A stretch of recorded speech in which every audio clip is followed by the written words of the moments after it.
할렐루야. 오늘은 마가복음 1장 35절에서 39절 말씀으로 거기서 기도하시더니라는 말씀으로 하나님의 은혜를 나누도록 하겠습니다.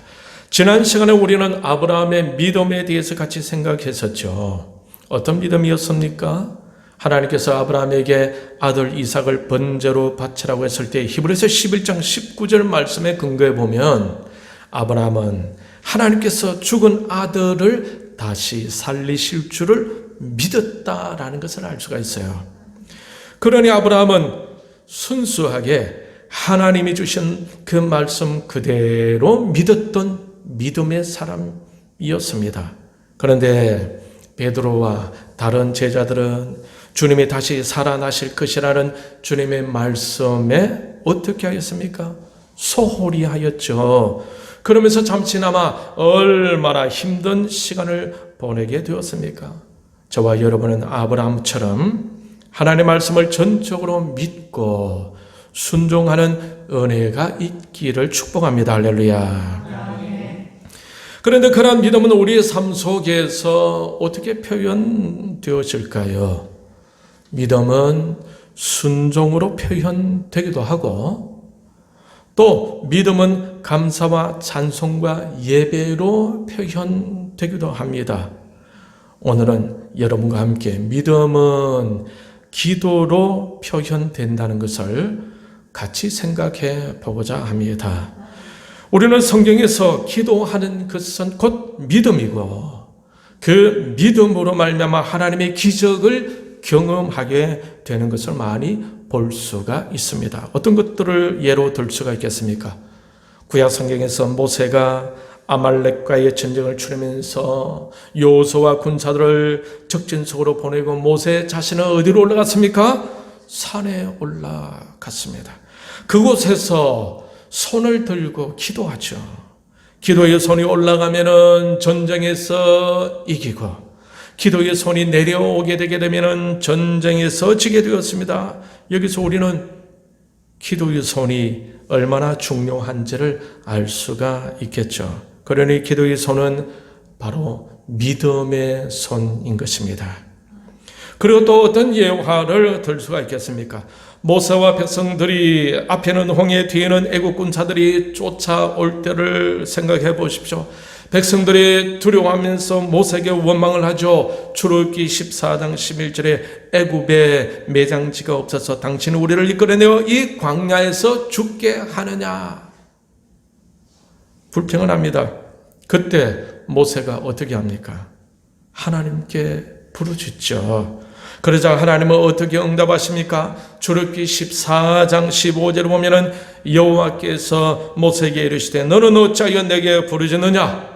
이스라엘 자손에게 명령하여 앞으로 나가게 하고 16절 지팡이를 들고 손을 바다 위로 내밀어 그것이 갈라지게 하라. 이스라엘 자손이 바다 가운데서 마른 땅으로 행하리라 라고 하셨어요. 모세가 여호와 하나님께 부르짖자 하나님은 그 위기를 모면할 방법을 제시해 주십니다. 그리고 그들을 홍해로 건너가게 하고 모세가 하나님께 아뢰었던 그 문제를 해결해 주시는 것을 볼 수가 있습니다. 이처럼 기도는 하나님으로부터 해결책을 얻는 길이며 하나님의 기적을 경험하게 되는 길인 것입니다. 그런데 만약 모세가 하나님에 대한 믿음이 없었다면 기도할 수가 있었겠습니까? 우리가 하나님에 대한 신뢰가 없으면 기도가 되겠어요? 기도가 되지 않을 것입니다. 하나님을 믿지 못하는데 어떻게 기도를 할 수가 있겠습니까? 오히려 숨겨놓은 돈을 조금씩 꺼내면서 편안하게 살아가며 만족하는 삶을 살게 되지 않겠습니까? 그러나 하나님이 어떤 분이신지를 분명히 알고 그 하나님에 대한 분명한 믿음을 가지게 된다면은 하나님께 나아가서 자신의 문제를 아뢰고 간절히 구하게 되지 않겠습니까? 마태복음 8장 2절에 보면은 한 나병 환자가 나옵니다. 그때 수많은 사람들이 예수님을 따르고 있었어요. 그때 2절에 보니까 한 나병 환자가 나와 절하며 이르되 주여 원하시면 저를 깨끗하게 하실 수 있나이다. 이 나병 환자는 예수님에 대한 소문을 이미 들었던 것 같아요. 그리고 예수님이 원하신다면 자신의 병이 깨끗하게 나을 줄 믿고 있었던 것 같습니다. 그래서 그는 주님께 나와 절을 하면서 간절히 간구하죠. 그래서 어떤 결과가 있었습니까?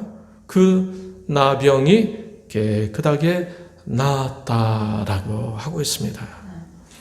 누가복음 8장 43절 이후에 보면은 12년 동안 혈루증으로 고생하는 한 여인이 나오는데, 이 여인은 많은 돈을 써가면서 치료를 해보았지만은 전혀 고침을 받지 못하고 평생 고생 가운데 있던 여인이었어요. 그런데 이 여인이 자신의 병을 낫게 하기 위해서 예수님을 쫓고는 그 무리 중에 함께 하며 기회를 엿보고 있었습니다. 그때 그 여인은 어떤 마음을 가지고 있었습니까? 마태복음 9장 21절에 보면은 이는 제 마음에 그 돈만 만져도 구원을 받겠다 하니라. 이 여인도 예수님이 어떤 분이신지를 잘 알고 있었던 것 같습니다. 그리고 예수님께 다가갔어요. 그리고 그 마음의 소원대로 팔을 뻗어서 예수님의 옷깃을 만졌습니다. 그러자 그녀의 병은 어떻게 되었을까요? 완전히 그 순간에 낫고 말았습니다. 누가복음 8장 44절에 보면은 예수의 뒤로 와서 그의 옷가에 손을 대니 혈루증이 즉시 그쳤더라. 이 여인처럼 주님께 가까이 나아가고자 하는 이 열정적인 행위는 바로 기도하는 행위와 동일한 것임을 알 수가 있습니다.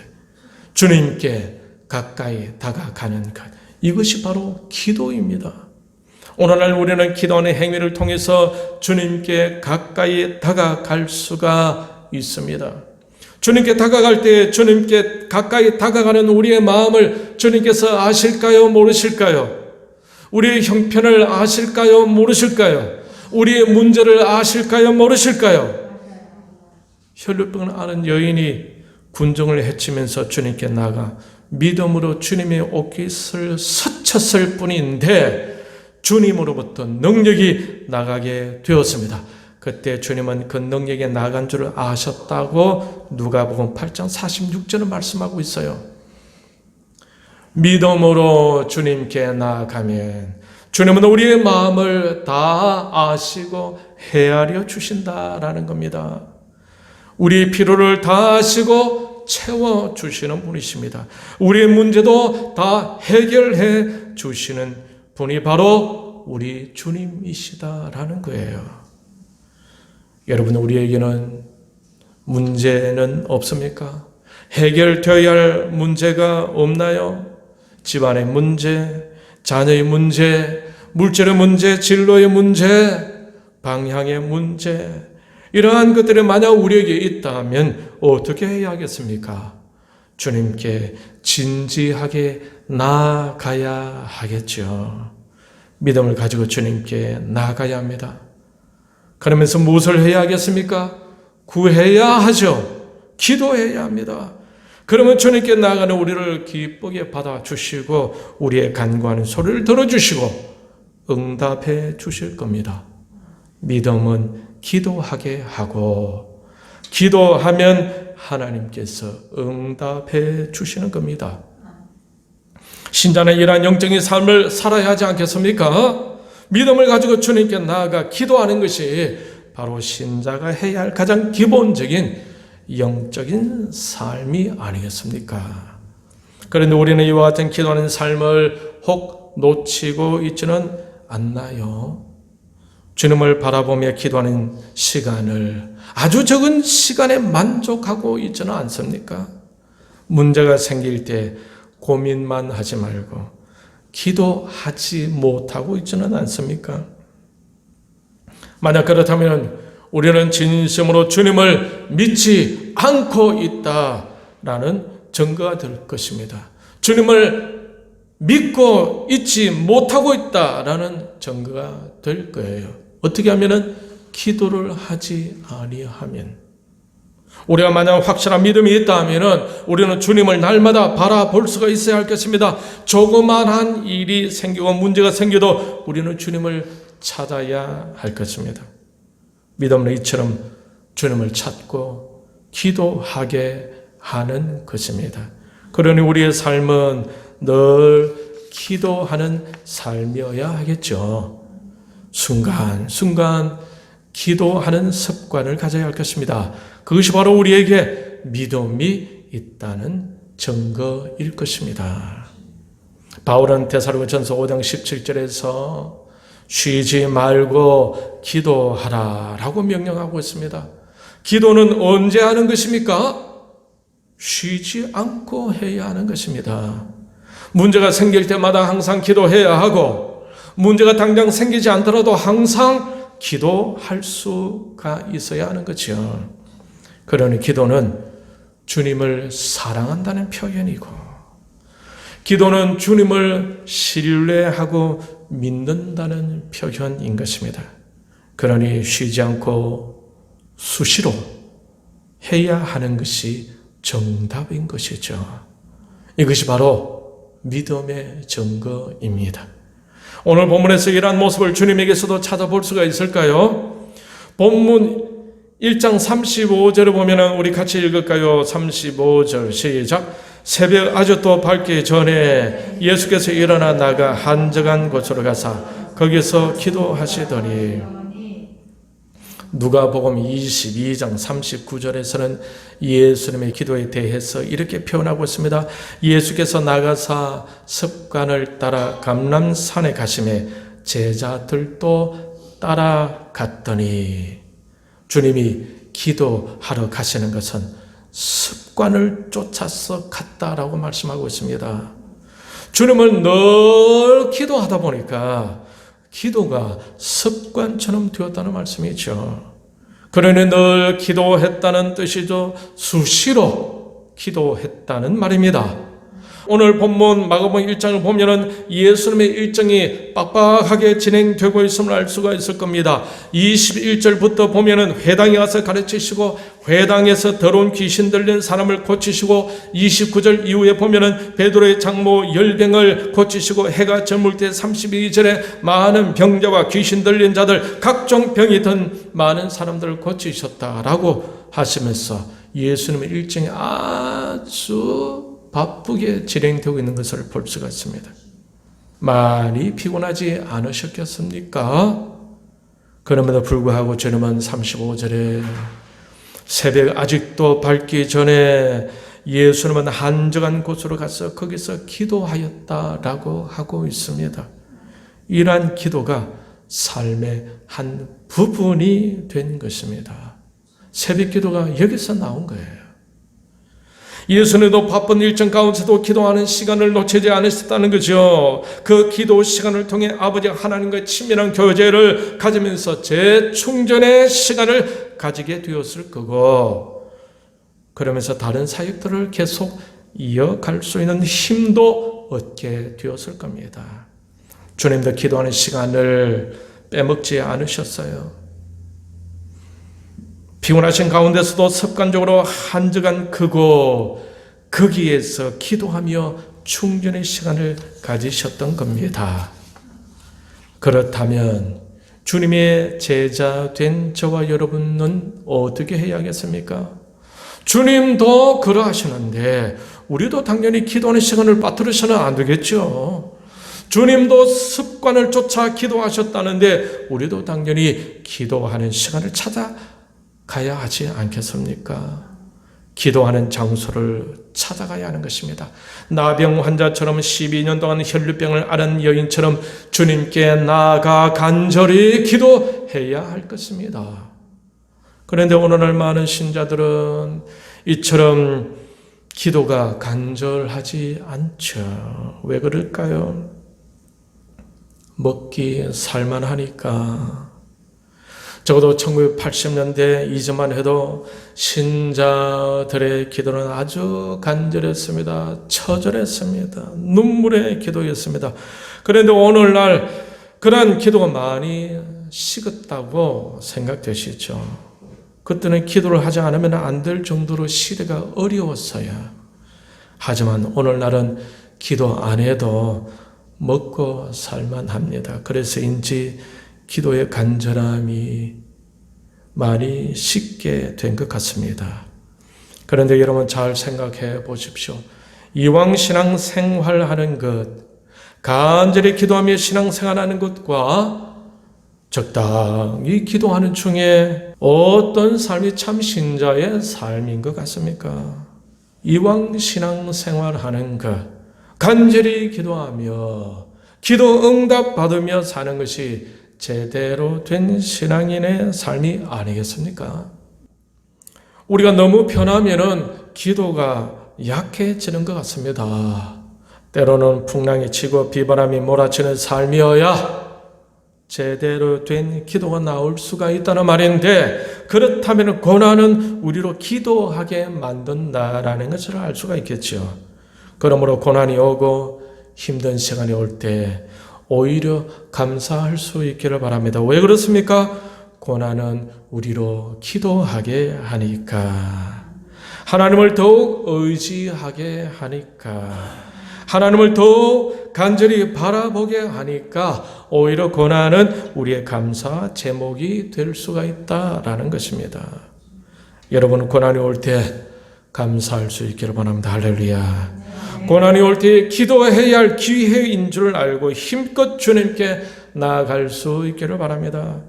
주님께 나아가 간절한 마음으로 기도할 수 있기를 바랍니다.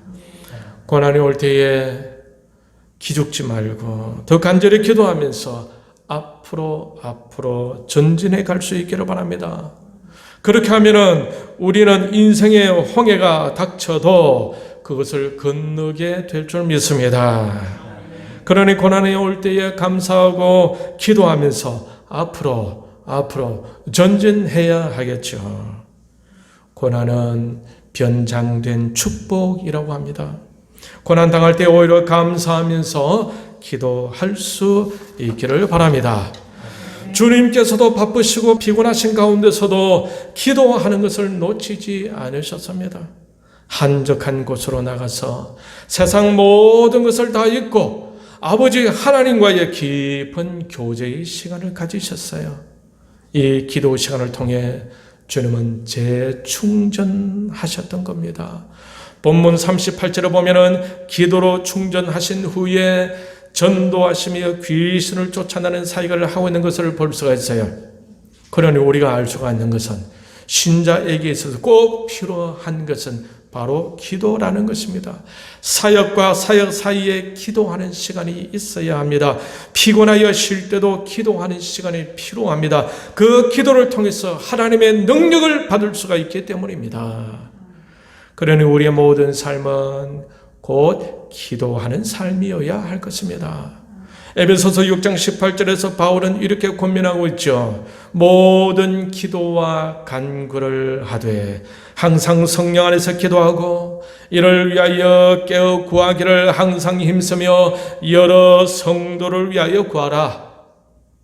항상 성령 안에서 기도하고, 이 말씀은 옛날 성경은 무시로 성령 안에서 기도하고 라고 되어 있습니다.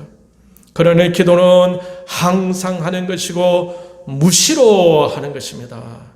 사도행전 1장 14절에 보면은 여자들과 예수의 아우들과 더불어 마음을 같이하여 오로지 기도에 힘쓰더라. 사도행전 2장 42절에 그들이 사도의 가르침을 받아 서로 교제하고 떡을 떼며 오로지 기도하기를 힘쓰니라.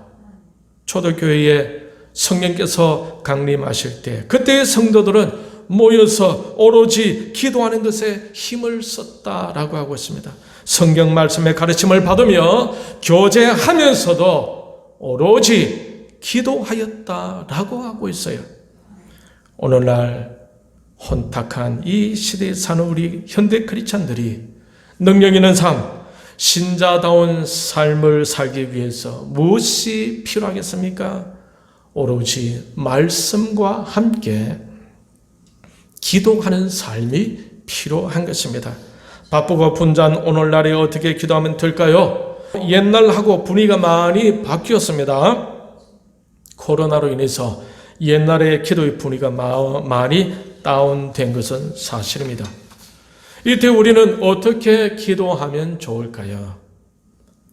저는 생활 기도를 강조하고 싶습니다. 생활 속에서 늘 기도하는 것입니다. 생활 속에서 늘 주님을 찾는 훈련을 하는 것입니다. 생활 속에서 늘 주님을 생각하는 훈련을 하는 것입니다. 생활 속에서 늘 하나님의 이끄심을 늘 소원하는 이 훈련을 하는 것이 필요한 것이에요. 그래서 생활 속에서 늘 기도하는 것입니다. 특별히 시간을 내어 집중적으로 하는 기도와 함께 생활 속에서 주님을 바라보는 훈련을 하는 것이 필요하다고 저는 생각해요. 그래서 항상 기도하는 중심으로 살아가야 한다. 매 순간순간 주님을 찾는 삶이 되어야 된다. 매 순간순간이 기도하는 시간이 되어야 된다.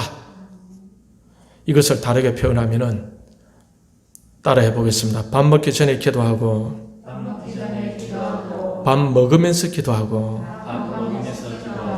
밥 먹은 후에도 기도하고, 네, 이런 시간을, 기도하는 시간을 보내야 한다라는 것이죠. 저는 이 훈련을 하려고 하다 보니까 처음에는 자꾸 잊어버려요. 깜빡 잊어버립니다. 근데 밥 먹기 전에 기도하죠. 밥 먹으면서 기도하는 훈련을 하는 거예요. 주님, 밥 먹으면서 하나님, 주님을 찾는 겁니다. 밥 먹은 후에는 또 기도합니다. 기도하는, 밥 먹었잖아요. 숟가락 놓으면서 주님께 집중하면서 이제 또 할 일을 이렇게 하는 거예요. 그러다가 빨래를 할 수가 있고, 그러다가 설거지를 할 수도 있고, 그러다가 걸어 다닐 수도 있고, 그러다가 TV를 볼 수도 있고. 여러분 TV를 볼 때도 TV에 빠지지 않겠어요? TV를 보면서 속으로 기도하는 겁니다. 때로는 뉴스 안 볼 수는 없잖아요. 그죠? 재미있는 드라마 안 볼 수도 없잖아요. 그래 다른 사람의 이야기도 좀 소통하려면 보면서도 거기에 빠지지 않겠어 속으로 하나님을, 주님을 생각하면서 보는 겁니다. 이처럼 매 순간순간 주님과 함께 하고자 하는 이걸 하다 보면은 어느 순간에 무슨 일을 하더라도 우리의 초점이 주님께 딱 가게 되는 이런 순간이 오게 되어집니다. 이 기도 훈련이 바로 생활 기도다. 처음에는 제가 24시간 기도라고 이렇게 잡았다가 24시간은 너무 부담이 되더라고. 어떻게 매 순간순간 어떻게 할 수가 없잖아요. 그래서 생활 기도, 생활 속에서 기도하는, 여러분 이런 생활 기도를 한번 이렇게 잘 익숙하게 훈련해 나가시길 바랍니다. 할렐루야. 기도는 믿음을 표현하는 것입니다. 하나님에 대한 믿음이 있는 사람은 기도하게 되겠죠. 그러니 기도하는 것은 곧 믿음이 있다는 증거가 되는 것입니다. 사랑하는 성도 여러분, 항상 무시로 기도할 수 있기를 바랍니다. 할렐루야. 늘 기도한다는 것은 내 안에 믿음이 있다는 분명한 증거가 되는 것이 아니겠습니까? 늘 주님을 생각하며 늘 주님을 의지하고 늘 믿고 있다라는 증거입니다. 마태복음 7장 7절 8절은 이렇게 약속하고 있어요. 구하라 그래하면 너희에게 주실 것이요, 찾아라 그래하면 찾아낼 것이요, 문을 두드리라 그리하면 너희에게 열릴 것이요, 구하는 이마다 받을 것이요, 찾는 이는 찾아낼 것이요, 두드리는 이에게는 열릴 것이니라. 사랑하는 성도 여러분, 기도는 믿음의 표현입니다. 주님도 바쁘고 피곤한 가운데 새벽 일찍 한적한 곳 거기로 가서 습관을 따라 기도했습니다. 이 기도하는 주님의 모습은 신자들이 따라야 할 본이 아니겠습니까? 바쁘고 때로는 힘이 들더라도 날마다 항상 무시로 기도하는 삶을 사시기를 바랍니다. 기도 중에 하나님과의 깊은 교제 속에서 하나님을 닮아가며 하나님이 베풀어 주시는 기적을 경험해가는 저와 여러분이 다 되시기를 바랍니다. 그리하여 살아계신 주님을 증거하는 삶을 함께 살아가는 이 시대의 산 정인들이 다 되시길 주님의 이름으로 축원합니다. 이 시간 말씀을 생각하고 같이 기도하겠습니다.